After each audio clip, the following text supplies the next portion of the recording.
All right, Coach, we got your first batch of signees in place. What are your immediate thoughts on the class? Yeah, I think this day is always exciting for me. I just remember back to being, a high school senior. It always takes me back, whenever you get to National Signing Day and how happy these families are for the opportunity to go continue to play football, to get a scholarship. And I think obviously that's changed the landscape of football. I mean, I'm speaking to the choir as far as how it's changed. How the players are getting paid, the transfer portal. But I think that doesn't take away with this moment with these kids and their families, and how special it is that they get these opportunities. I think the opportunities are less than what they were 5, 6, 7 years ago, as far as, people waiting to sign portal players. And so for these high school kids and their families, and for them to be able to join our family here at North Texas, help us to continue to be on this journey together at trying to strive for greatness, strive for conference championships, and so I think it's a lot better coming off a win and being able to go to a bowl, and now we're practicing and we're getting a bunch of great work with our young guys right now. I think that helps your mood out significantly, and so excited about this group. It's a little bit smaller than what we've signed the last couple of years, and so I think that's just our roster's getting built right now. And then I think too, we'll utilize just like everybody else in America. We'll try to find some junior college guys and some portal guys down the stretch here, and to be able to fill some holes at some places we feel like we have some needs after the season. Whether that was because of injuries, whether that's because of we're playing with a ton of youth at certain spots, and be able to kind of balance out your roster, or something that I think everybody in America is doing right now. And so we'll take a deep dive into personnel on both sides here coming up, starting next week, and then be able to really address the needs that this roster has. Yeah, a lot of movement on signing day this year, more than I can remember through the years. Was there more movement with guys like you maybe had in your class that not deciding to sign and adding some guys? Like, was there more ruminations here late in the year than maybe you had before? Well, I just think everything's so crunched together now, and I think there's some things you can't avoid. And I think you get to a point where we hire a new defensive coordinator 48 hours before a signing class. And I think for even student athletes this day and age, and two, that you want them to be able to, once they get to college, to be in the best opportunity that's fitting the scheme. So for us, going to a 4-down scheme now, and changing just some of the pieces to the puzzle, and you don't have that time to have relationships and the whole 9 yards. And so I think do I like the timing of it all? Like, no, I don't. I think that there should be some more time, but that's the way it is in the NCAA. I'm not on committees that make those rules, and you get done with the season, and then here you go, and you're straight into signing high school kids.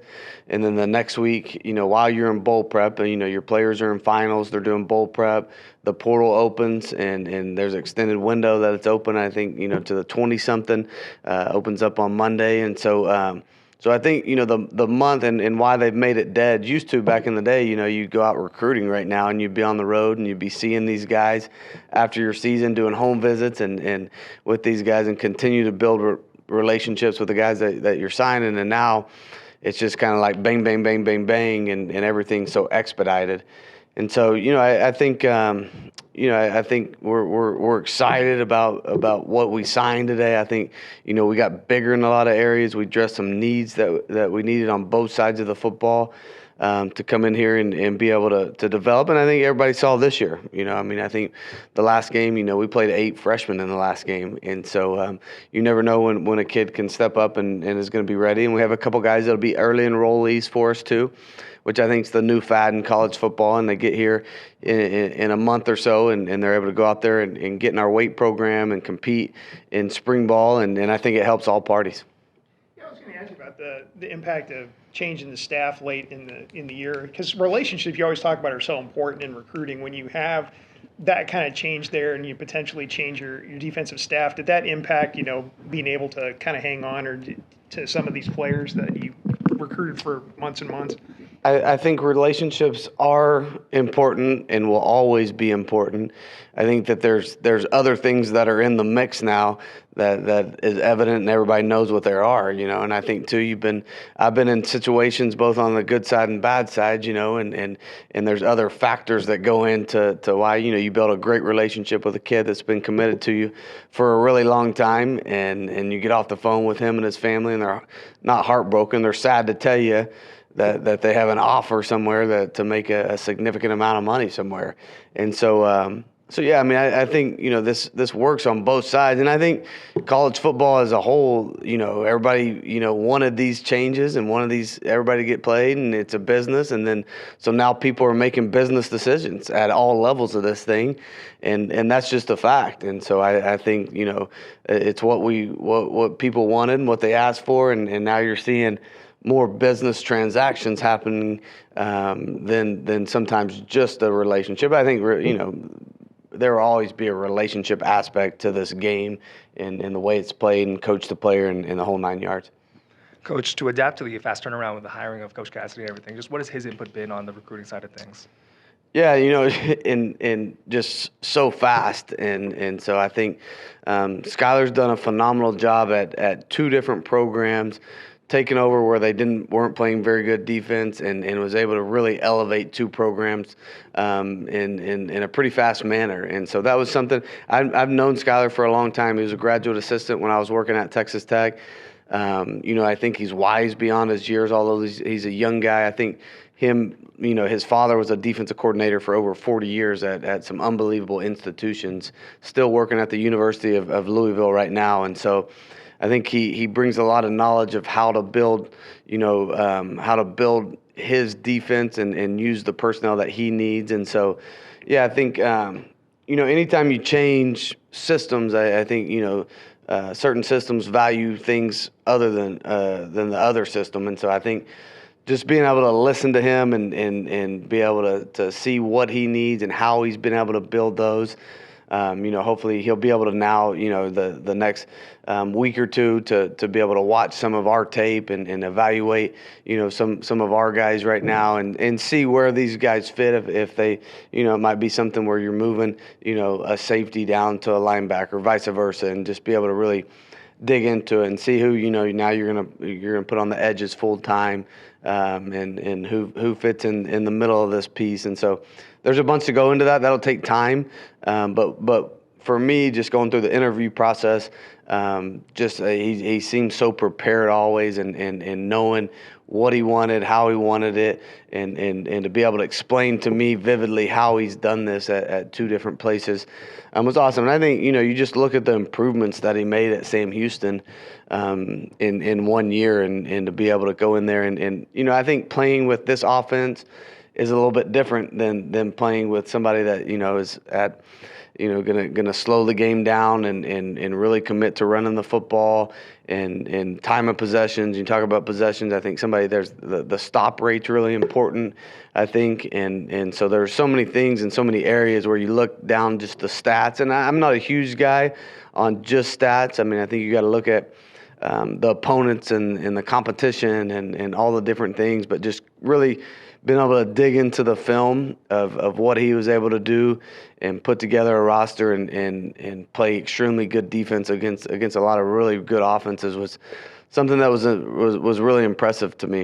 Yeah, you mentioned that there's going to be a lot more evaluation when it comes to the offseason and the portal finally opens. Just what are your thoughts on this early signing class and how it reflects on the needs of the roster so far? Yeah, well, first of all, I want to first, give a shout out to Coach Odom and our defensive staff the last couple of weeks and being able to come in here and just establish confidence and watch the way we played defense in that second half of Temple was just phenomenal. I mean, our kids were making plays all over the place, and I think he was aggressive and called some great blitzes at some great times and was able to get the ball back to the offense, and just it instilled a confidence in me as a play caller on the offensive side that that, hey, we have the lead and we can play with the lead, and these guys are doing a great job, and you don't need to take chances, in a cold and windy atmosphere. And so shout out to those guys before we get started. But what was your question really fast? Oh, yeah, just how does this early signing class kind of reflect the needs of the roster so far?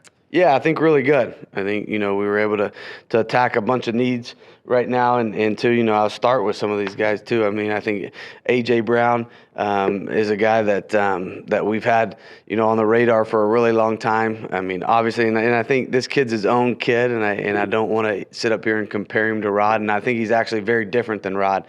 And but I know what Rod's meant to this place and this family.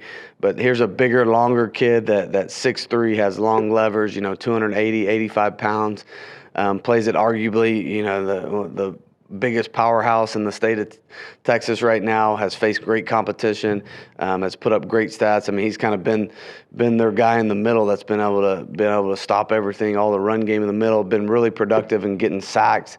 I mean, you look at his numbers, his tackles. I mean, I think his best ball is really in front of me right now. I think he'll be able to get into a weight program and a nutrition program like us, and be somebody, he's a guy that did some powerlifting stuff in high school, but you can just see, I mean, his body type. I mean, he'll be a guy that really adds muscle and adds strength and size and speed. And he's a twitchy guy in the middle that I think's your bona fide, 3 technique and a 4-down front. And so really excited about the way he fits into it. So we needed that bigger, longer body, I think, that could not only stop the run, but also a dynamic pass rusher from the inside.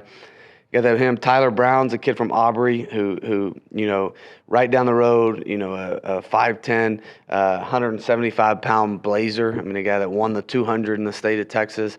So that's one thing, at wideout, really thought we needed to bring in some speed at the outside receiver position and be able to stretch the field a little bit. And so here's a guy and someone that's played both ways. At Aubrey and a guy that's has had a ton of interception, went for over 1,000 yards.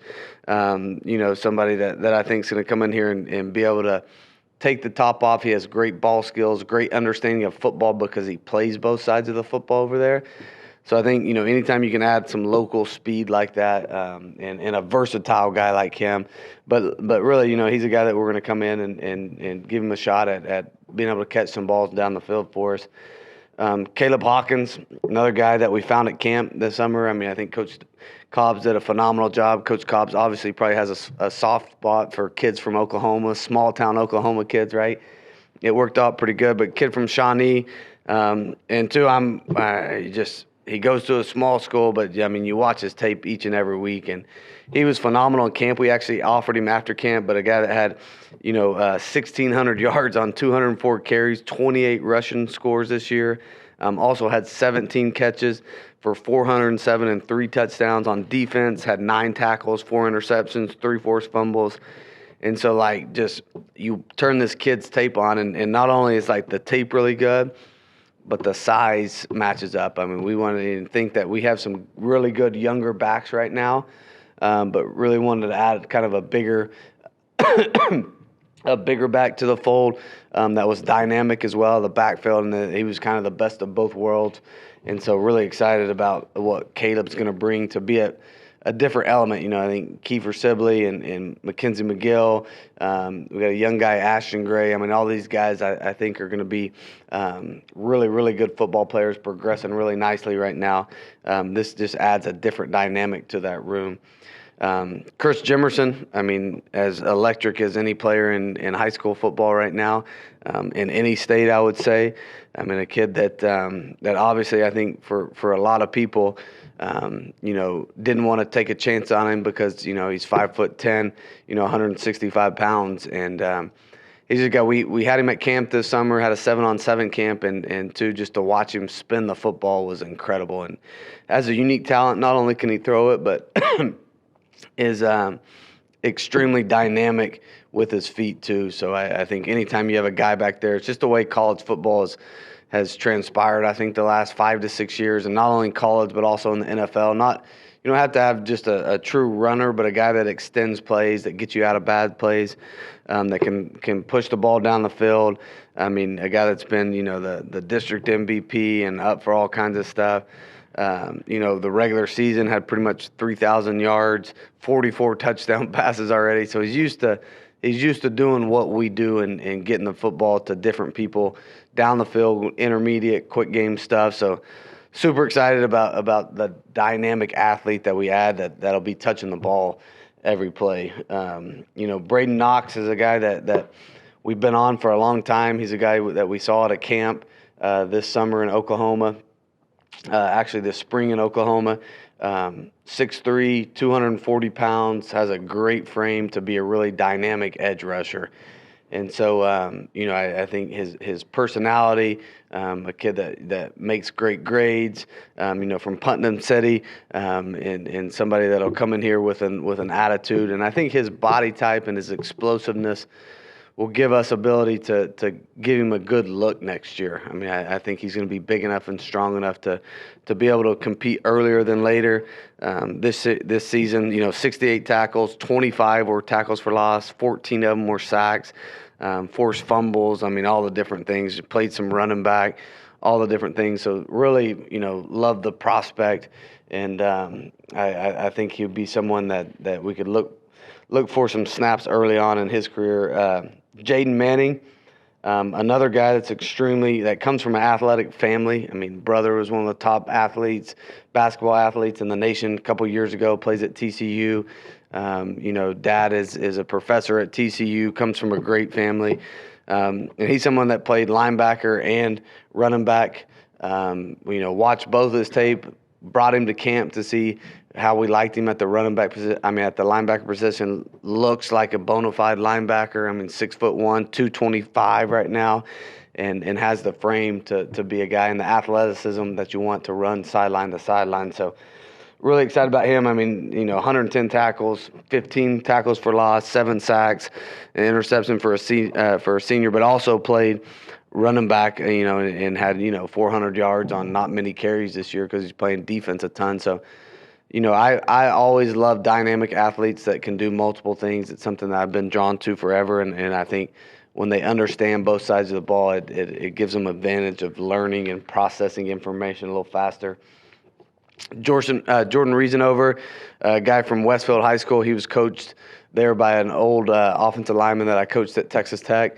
So this is a kid, too, that when you turn on to him, he's 6'4", 275 pounds and long, and he's one that loves the position. And I think anytime you can find an O-lineman that embraces the nastiness that comes along with being an O-lineman, the physicality of it, loves to drive people off the ball, loves to run block, loves to shut people down, pass protection. So a guy that I think can play tackle to us. We got a couple freshmen that played for us. We got Braden that's starting at left tackle. I mean, this is a kid that I think when you turn on the high school tape really reminds me of Braden a year ago. And so somebody that obviously I don't think he's quite there with strength and his weight right now. He'll have to come in and do a good job this summer. But you can see the tools, and then more importantly, you can see the mentality the kid has to be willing to go in there and mix it up with guys. Brennan Reese, another guy, and I think you see a trend on some of these body sizes and frames that we got. Another linebacker that's already 6'2", 235 right now. True bona fide Mike. A guy right now, let me look at this, through 11 games, already has 97 tackles, 15 tackles for loss, 5 sacks, interception. And the one thing I love about this kid is the program that he's coming from. I mean, coming from Longview, how John King coaches his teams at Longview, and so tough, hard-nosed, a guy that physically is going to come up in here and have the size and the power to do it. I mean, he's already been in a great weight program, all the different stuff, and so he's a guy too. I actually played with his uncle at Texas Tech, was a teammate of mine, and so I think Reese is somebody coming from the pedigree, coming from the they're still in the playoffs right now, and so he's used to winning, he's used to being in a program where lots demanded of you, and so really excited about throwing him in the mix at Mike linebacker.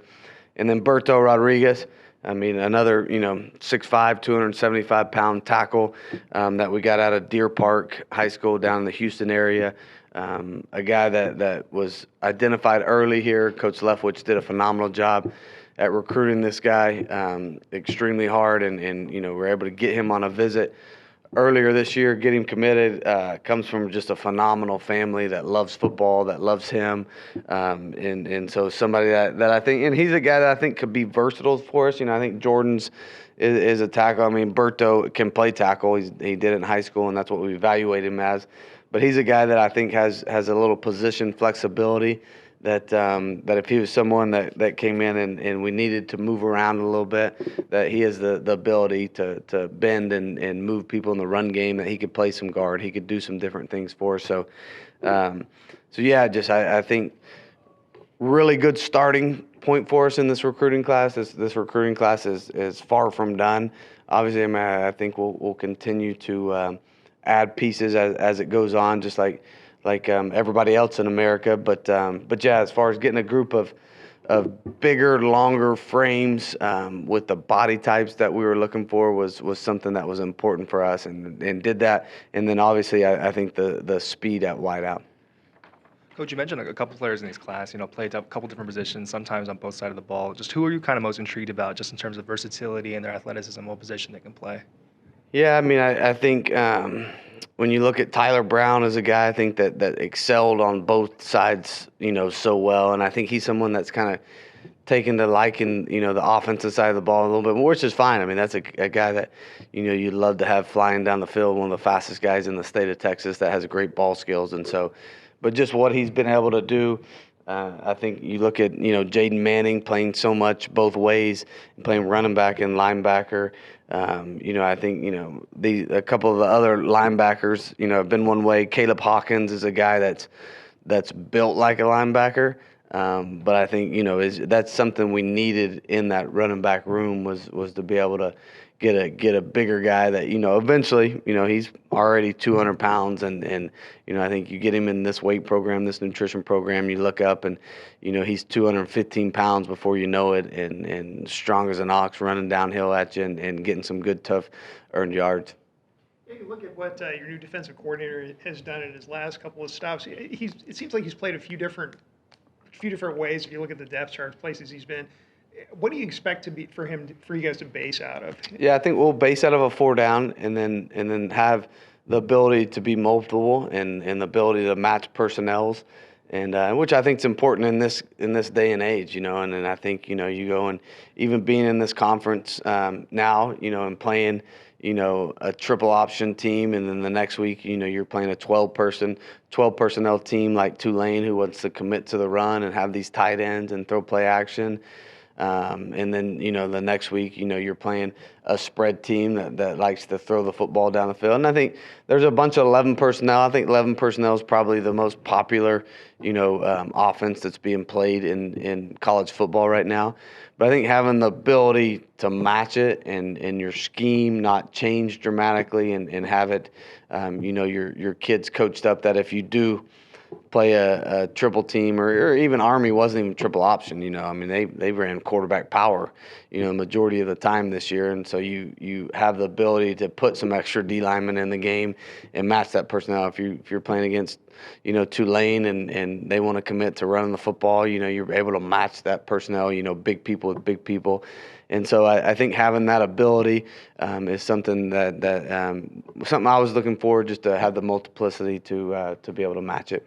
That makes sense. And as you bring in a new defensive coordinator, what are your plans for your defensive staff? Is there a chance you might retain any of the remaining defensive coaches? Yeah, it's just been I don't know yet. I mean, I think I've always thought it's important. I think just for comfortability and to be able to give people what they need, and that's what I did with Coach Capone, and two, I think that's what I've been allowed to do at certain places. And so really for me, the last 3 days has been focused on being able to get everything done with the coordinator position first, and then be able to sign this class today. And then I think, as we start progressing into the later part of this week and into next week, and our kids are in finals, and once we figure out bowl prep and all those things, I think there's some things I like to be able to sit and think about and go through a process of thinking through things,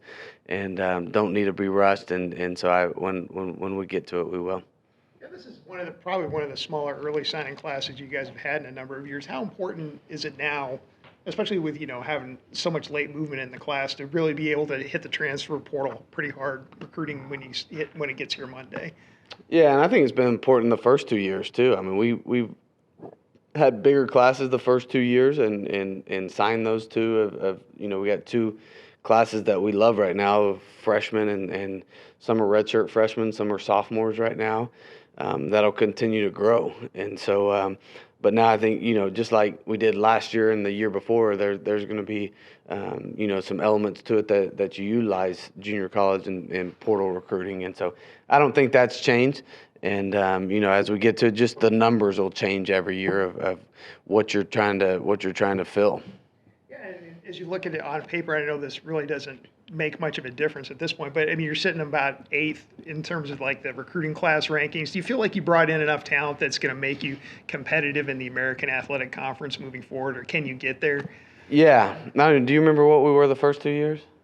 I'd have to look. Yeah. So, and I don't either. And so, and I just think that we're continually trying to find good football players that fit what we do. And so there's a different approach, I think, in every class, just based on what you have on your roster at that point, right? And I think college football rosters are more vulnerable than they've ever been everywhere in the nation right now. And I think that's what's caused so much parity in college football, which, I think, most people are probably enjoying right now that you're able to see, these teams put together in a short amount of time. And so yeah, I mean, I think we will use it just like we did last year. And so it'll be something that this next month will be, to really figure out those areas of need and really be able to tackle them.